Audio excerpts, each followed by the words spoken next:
Welcome to the Leadership Spark podcast, where we equip you to be the great leader your people deserve. This is Corey, and today I want to share with you something that we do here at Wildsparq that I believe if you will implement it, if you will try this, that it could open up the insights that you have as a leader significantly. And that one thing that we do here at Wildsparq is what we call dream sessions. And so a dream session at Wildsparq is something that we do once a year. We do it during the summer. And it's meant to be very different than a mid-year performance review. This is not about looking backwards in a dream session.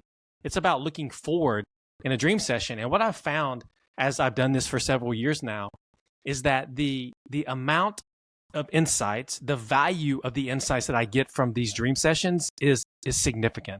It really allows me to be more intentional, more personal, more individualized as a leader, which makes me more effective as a leader. And so I want to encourage you to do dream sessions, but let me tell you what a dream session is so that you know exactly what to do. And so in a dream session, it's really about me, the leader, asking questions to the people that I'm having a dream session with. And these are questions that we will provide beforehand so they can be thinking about them, because they're not everyday questions. They're not questions that you normally ask in the flow of work. If you are just working with someone shoulder to shoulder, you're probably not asking these questions. In fact, you may not even ask these questions frequently in your one-on-one meetings. And so it's creating a space for a different kind of question to be asked. And whenever you do that as a leader, you want to give people the opportunity to see the questions before you ask them to answer them, so they have time to think about it. And so in a dream session, we do that. We provide the questions beforehand, and then we ask people just to tell us what they're thinking.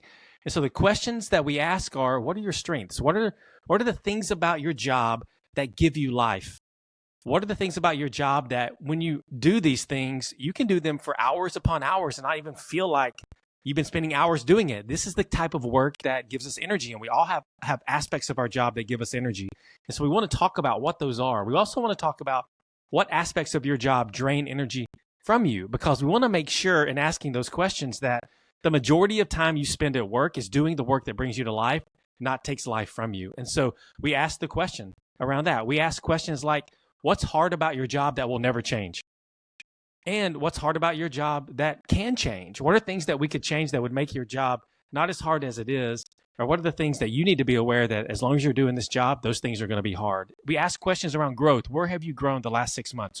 Where do you want to grow over the next 6 to 12 months? How can we get insight into that so we can come alongside you as a leader and allow you opportunities to grow in the things that you want to grow in? And we ask questions like, where do you see yourself in a year?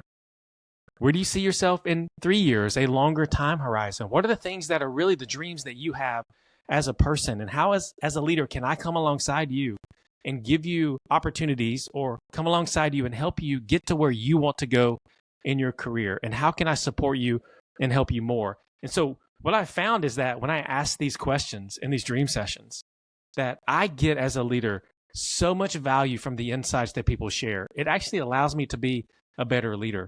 It allows me to engage the individual in a very personal way, in a very unique way, in a way that brings them life and brings life out of them, in a way that helps them get to where they want to get to in their career, in their life. And so I would encourage you to steal this from us, that you would go and you would have dream sessions with people on your team, whether you're a frontline manager and you have one person reporting to you, or you're the CEO of a Fortune 500 company, that you would use dream sessions as another environment that you create to be able to listen to the people on your team, get insights about them, and then come alongside and lead them in a very intentional, individualistic, and meaningful way. And if you do that, you will be the great leader that your people deserve.